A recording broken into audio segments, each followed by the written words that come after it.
think the younger generation, we expose more to the internet and informations and all that. So lots of questions comes.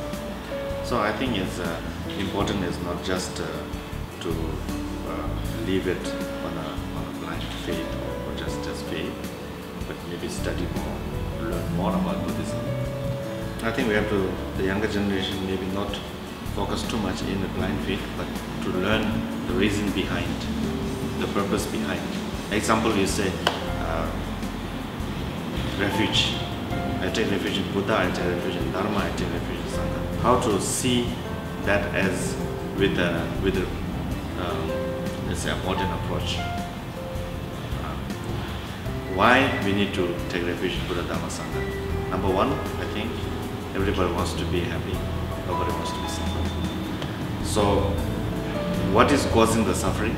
It is the negative emotions to us.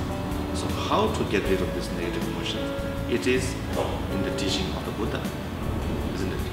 So, therefore, with reason that we want to take refuge in the Dharma, with this reason in mind. So, who taught the Dharma is the Buddha. What follows the Sangha? The path is the Sangha. So, with this kind of reasoning, because everything has a reason, isn't it? So, with this kind of reasoning, then people try to understand. It makes perfect sense. Or if you just say, oh, you must take refuge in Buddha and you must take refuge in Dharma, just because you do this.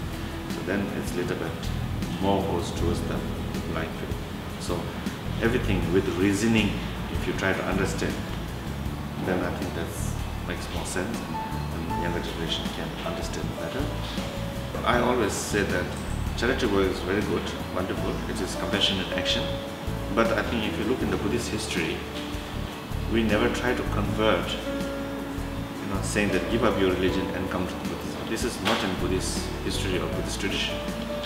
So if you try to think like that, you give charity work and then you convert them, so then it's a little bit not going according to the Buddhist principle. Of course, Buddhism is open. If people wants to understand, if people wants to learn, then we most welcome. But I think even in Theravada tradition or Mahayana tradition and Vajrayana tradition, even when we go to the West, we are not trying to convert people into Buddhism. We're just open, and if they prefer to, learn about Buddhism, then we share. But we don't really give something and say, okay, you become